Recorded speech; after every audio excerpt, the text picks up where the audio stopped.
Boa tarde a todos. Hoje nós vamos falar sobre o tamanduá-bandeira. O nosso grupo é composto pela Brenda Evelyn, por mim, Camila Fortunato, pela Daniele Barromeu, pela Ellen Virlaine e pelo Matheus Lamas. Iniciando então pela caracterização dos tamanduás-bandeira, eles pertencem à superordem Xenarthra, à ordem Pilosa, que são dos tamanduás e das preguiças, à família Mimercofagidae, ao gênero Mimercófaga, e a espécie deles é a Mimercófaga tridactyla.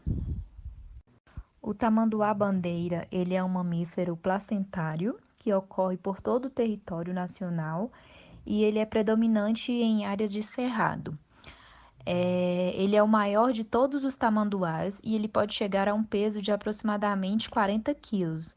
Os hábitos dele são exclusivamente terrestres. Adentrando um pouco agora na morfologia e outros detalhes adaptativos, as unhas dos membros anteriores, elas são maiores que as dos membros posteriores, e a maior delas pode chegar até 6,5 centímetros. Elas exercem um papel fundamental na alimentação, porque elas são utilizadas para abrir formigueiros e cupizeiros, além de servir também para a defesa do animal. A visão e a audição dos tamanduás, elas são reduzidas, enquanto que a percepção olfativa ela é bem desenvolvida. Eles não possuem dimorfismo sexual evidente, embora as fêmeas elas sejam menos corpulentas e elas apresentem um peso menor do que os machos.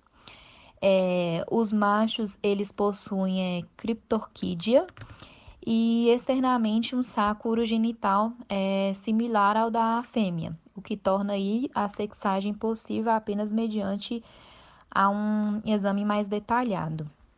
Nessas imagens nós podemos observar um membro anterior do tamanduá-bandeira e o membro posterior também. Os tamanduás bandeira, eles possuem um crânio alongado, uma língua longa e extensível. A anatomia deles é marcada pela ausência de dentes e por possuírem membros torácicos extremamente fortes, com uma musculatura grande, ajuda também com que eles abram os formigueiros e os cupinzeiros, assim como as garras. Embora todos eles apresentem uma visão e uma audição pobre, o olfato deles é bem aguçado e chama a atenção a discrepância de tamanho entre as diferentes espécies, que pode variar de 200 gramas até 50 quilogramas. Eles possuem uma pelagem densa que atua aí como isolante térmico, impedindo o ganho e a perda excessiva de calor. E a longa cauda deles é utilizada para camuflagem e ao dormir o tamanduá-bandeira ele coloca a cauda sobre o corpo. E dentre as diversas adaptações anatômicas dos xenartrons, em especial os tamanduás destacam as articulações adicionais em suas vértebras, a xenartria. As costelas externas são ossificadas, as articulações são extremamente desenvolvidas, com presença de sinsacro, que é uma estrutura em que o sacro e algumas vértebras lombares e caudas fundem-se. O tamanduá-bandeira ele possui uma área de inserção dos músculos muito ampla na escápula e se dá pela presença de espinha maior em região proximal da escápula, separando aí a fossa supraespinhal da infraespinhal e a espinha menor, localizada em região distal da escápula. Estrutura essa que separa a fossa pós-escapular da fossa intraespinhal. E a presença desses dois acidentes ósseos, ela é descrita como um fato que difere os adultos dos filhotes, uma vez que aparentemente os filhotes eles não possuem duas espinhas da escápula e sim apenas uma. E Carvalho e colaboradores, eles relatam que possivelmente o seco dos tamanduás, eles possuem um papel importante na degradação da quitina, que é presente no exoesqueleto de insetos. A quitina ela é degradada por bactérias que estão presentes no intestino desses animais, com a finalidade aí de otimizar a quantidade de proteínas que são absorvidas. Os tamanduás eles possuem uma taxa metabólica baixa, de apenas 40 a 60%, do que se espera de um animal com uma grande massa corporal como a deles. A temperatura deles varia de 34 graus, ela é considerada baixa, da média quando comparado a outros mamíferos. Agora sobre a distribuição. Os tamanduás-bandeira distribuem-se desde Belize e Guatemala até o sul da América do Sul. No Brasil, eles estavam presentes originalmente em todo o território nacional, porém eles ocorrem com maior frequência em áreas de campos e áreas de cerrado. Nesse slide, nós temos dois exemplos aqui mostrando a distribuição do tamanduá-bandeira nas Américas. O primeiro, da esquerda, mostra a distribuição da espécie na América do Sul. A parte em cinza mais escuro é a área referida, onde se tem registros do tamanduá-bandeira. Na imagem da direita, mostra a área em que já foi encontrada a espécie na América Central. Dá para ver que ela é uma espécie que cobre uma área realmente muito grande.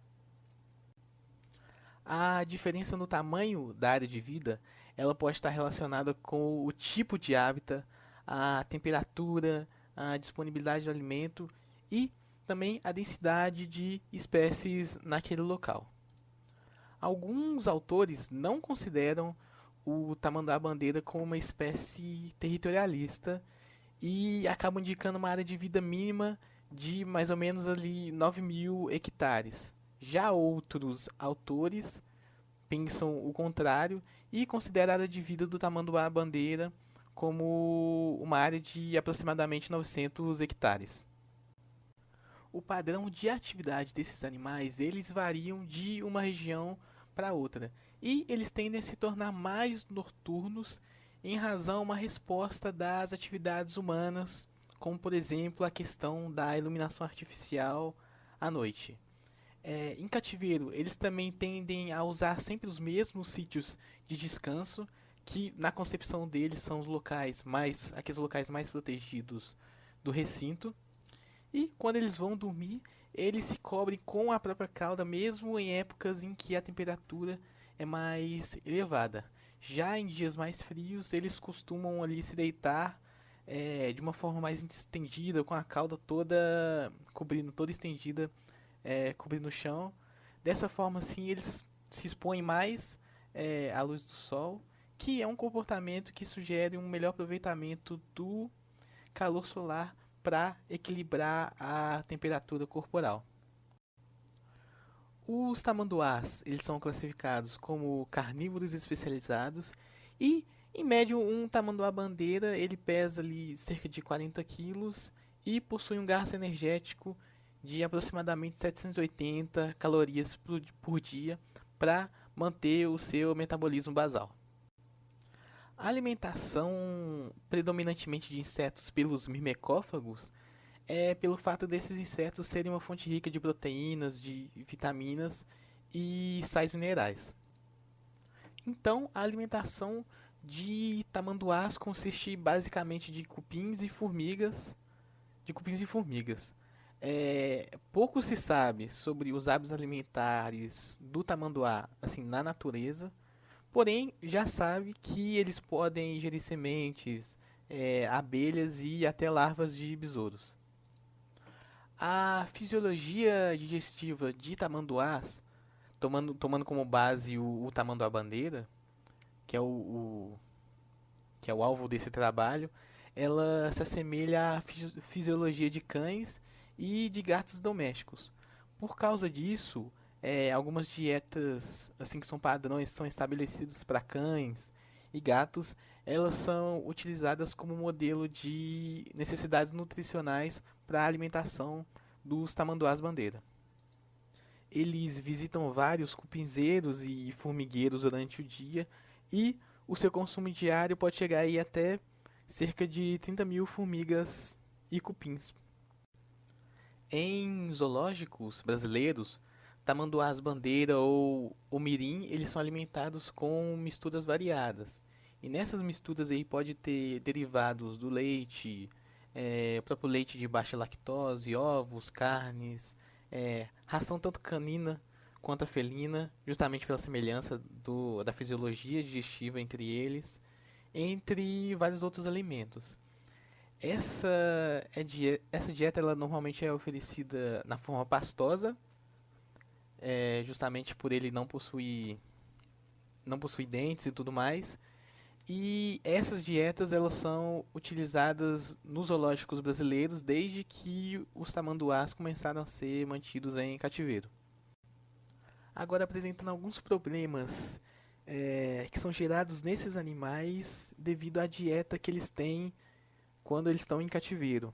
A primeira é a questão da textura das fezes, que ela pode ser mais pastosa ou até mesmo líquida, justamente pela falta de insetos nessa alimentação, da quitina que tem em alguns insetos que eles normalmente se alimentam. Outros problemas nutricionais são o excesso de vitamina A e D, ou até mesmo cálcio, que podem levar a algumas consequências mais sérias, como foram relatadas em vários estudos, de que algum desses animais apresentaram paresia dos membros pélvicos, que paresia essa que posteriormente migrou para os membros torácicos, e isso justamente foi causado por problemas na dieta.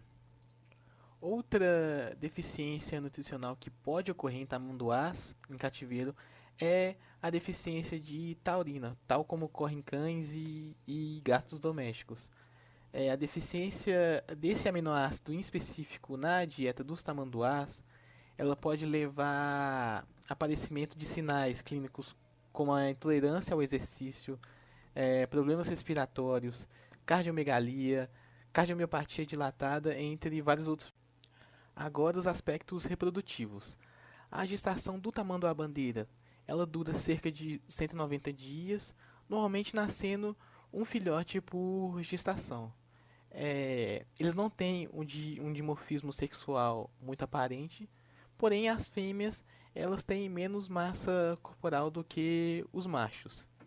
Eles também são uma espécie de hábitos solitários e normalmente, justamente por isso, elas só são vistas assim em pares durante o período de acasalamento ou quando se trata da mãe e do seu filhote recém-nascido. Essas fêmeas, elas também costumam cobrir o próprio corpo e o do filhote com a sua cauda no momento, na hora de dormir, provavelmente como uma forma de reter o calor do corpo. As fêmeas, elas também têm o hábito de lamber a cria, principalmente no focinho e na língua. Isso é provavelmente como uma forma de aumentar a atividade desses órgãos a partir de estímulos. Devido a esse longo período de gestação, baixo número de filhotes e esse grande intervalo entre os partos, o tamanduá-bandeira é considerado uma espécie de baixo potencial reprodutivo. Bom, na natureza, como já foi falado, os tamanduás eles possuem hábitos solitários, com exceção da época de reprodução, quando os machos e as fêmeas se encontram, justamente para acasalar, e no período que procede o parto, quando a mãe carrega o seu filhote nas costas por vários meses, até que esses filhotes desmamem. A fêmea, ela carrega a cria no dorso até que ela tenha mais ou menos ali cerca de 9 meses de idade. E essa cria, ela apresenta cripses, que são uma camuflagem que os filhotes têm quando eles estão nas costas da mãe para evitar que ele seja visto, diminuindo então a predação. Um estudo desenvolvido por Patsil em 1998 constatou um ciclo ovariano de 7 semanas de duração, o que indica que as fêmeas estão aptas para reproduzirem ao longo de todo o ano. Em cativeiro, até cerca de mais ou menos 8 meses ali após o nascimento, a mãe e o filhote elas passam 2/3 do tempo deitados e juntos. Ao fim desse período de 8 meses, se inicia o corte do vínculo entre eles. Agora, em relação à longevidade, não se sabe ao certo ainda quantos anos que um tamanduá-bandeira vive na natureza. Porém, em cativeiro já foram encontradas algumas espécimes que viveram por mais de 30 anos. O exemplo assim mais atual e próximo da nossa realidade assim que a gente conseguiu achar foi o de uma espécime, uma fêmea, do Zoológico de São Paulo, que em 2019 ela tinha completado 28 anos de idade. No comportamento de marcação, o ato de arranhar objetos ele tem uma importância funcional direta no comportamento do tamanduá-bandeira, tanto para afiar as unhas quanto para fins de forrageamento e comunicação. Alguns pesquisadores eles sugerem que o comportamento de marcação seja utilizado para comunicação entre coespecíficos que possuem sobreposição na área de vida, podendo estar relacionado ao período de acasalamento. E também que a intensificação desse tipo de comportamento ela é diretamente proporcional ao grau de interferência antrópica e ao resultado do aumento no nível de estresse na população. Falando um pouco dos ectoparasitas, o gênero Amblyomma ele é citado como o carrapato mais comum em tamanduás-bandeiras de várias regiões do país. Lendo algumas literaturas para a realização do nosso trabalho, a gente encontrou que o tamanduá-bandeira, em Minas Gerais, é parasitado por 4 tipos de ambliomas.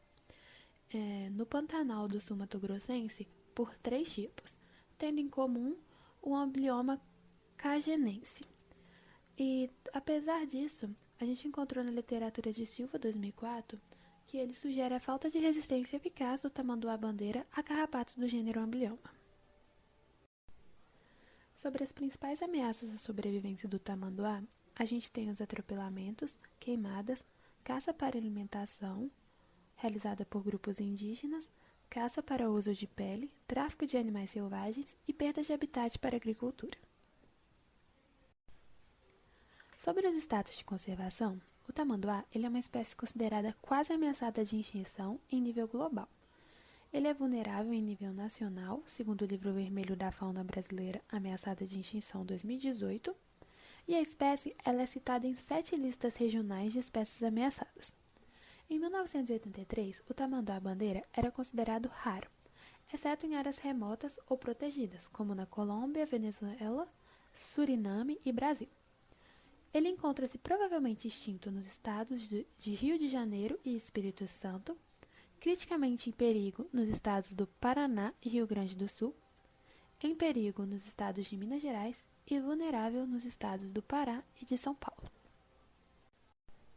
Nesse slide, a gente apresenta sugestões de estudos sobre a espécie, como o Grupo de Estudos envolvendo o tamanduá-bandeira, em Jaguariava, Paraná, Instituto Tamanduá, Paraíba, Piauí, Projeto Fritz Müller e Projeto On Safari.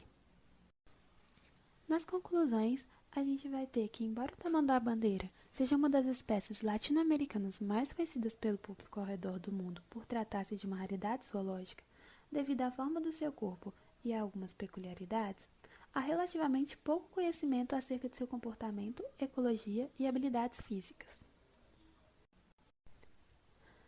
Ainda assim, embora que o manejo ex situ ocorra com frequência no Brasil, são escassas as pesquisas com tamanduás. E apesar do número de estudos terem aumentado nos últimos anos, ainda se fazem necessárias mais pesquisas. Por tudo isso, conclui-se que o manejo nutricional de tamanduás em cativeiro é de extrema importância no âmbito da conservação das espécies. Ao alcançar uma alimentação padronizada, será possível alcançar ainda mais sucesso no manejo em cativeiro. Posicionando a câmera do celular nesse QR Code, vocês serão direcionados diretamente às nossas referências, onde também está disponibilizado a leitura completa do nosso trabalho. Esse foi o nosso trabalho. Muito obrigada a todos.